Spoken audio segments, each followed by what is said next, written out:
So I'd like to talk just a little bit about the scientist side. So I'm a professor at the University of Chicago. I run a center called Knowledge Lab. We're interested in the way in which science is constructed largely through the traces which are available through large-scale publication data. We've also looked at questions like open access and its impact.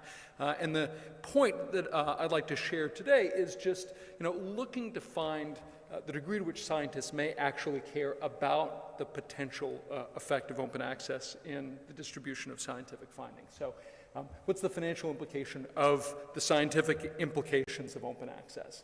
If you look at the dissemination impact of open access, it's not large, right? So some estimates have it up as high as 8%, an 8% increase, for example, in citations, down to 0% increase in citations, with a number of research papers and projects that show that there are many increased downloads, that there are many people who aren't clearly publishing active researchers who are consuming these research articles. But if you look at that impact based on GDP or gross national income per capita, then you see the places that disproportionately cite that work. So, for example, in China and Russia and Indochina and South America, South Africa, Sub-Saharan Africa, these are places that disproportionately do attend to publications which are open access over those which are closed access. You can see that corresponds really most highly to the countries in the middle decile areas, right? So the countries that are making the least, there's no impact for any access, right? But the places with countries in the center, the Brazils of the world, there's a sizable impact on open access in its global distribution.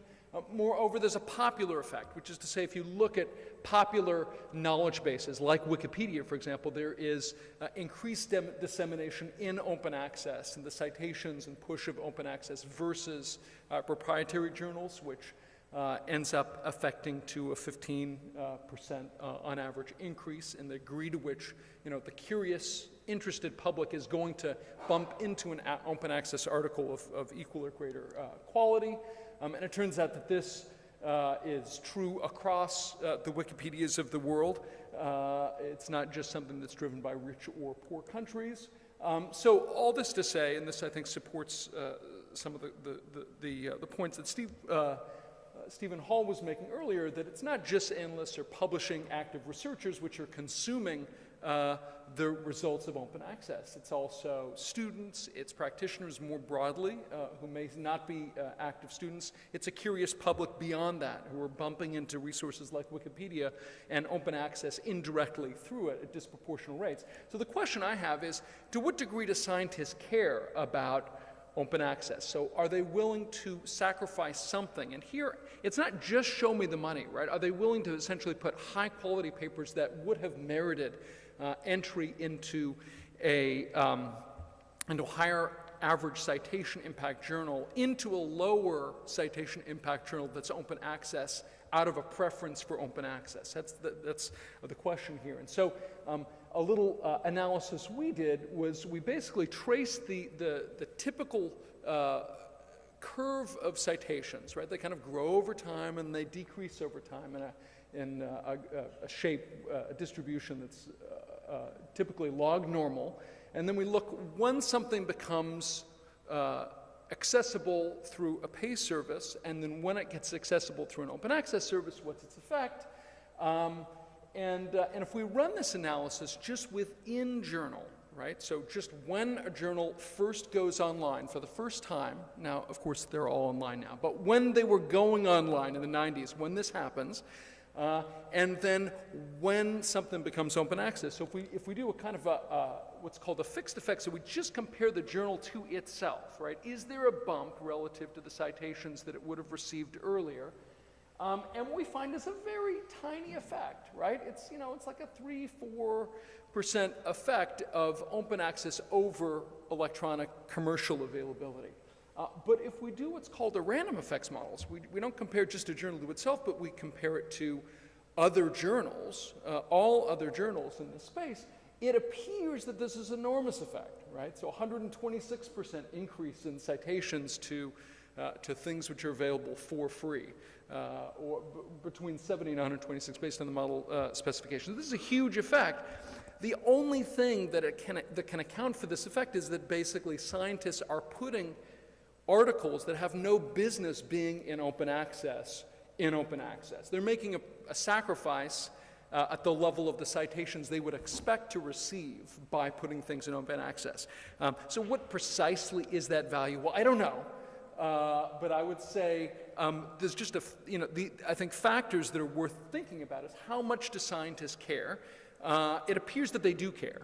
It appears that they are willing to make, on average, kind of across the fields that we look at, sacrifices in the citations, and likely some sacrifices at the level of open access fees.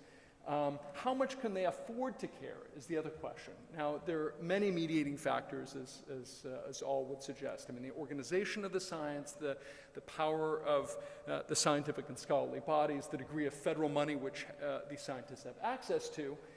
But my hypothesis is that you end up seeing kind of open access of the type that have kind of graced the kind of news pages in the last months, the shift of a group of linguists from lingua to glossa, of a protest movement and against kind of cognition as a research body, based on the prices, in the lingua case, $1,800 for an open access publication, $2,100 for a cognition open access publication.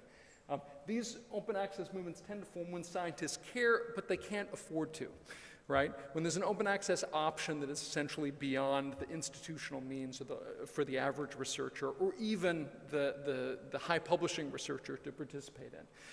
So all this to say is that it seems clear that scientists do care. Exactly when and how much they care seem to be the question as to how much precisely they're willing to pay in the various currencies that they can afford, right? The money and the sites that they're willing to get. So with that, I cede the floor.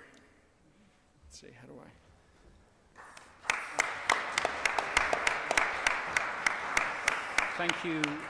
Thank you, James.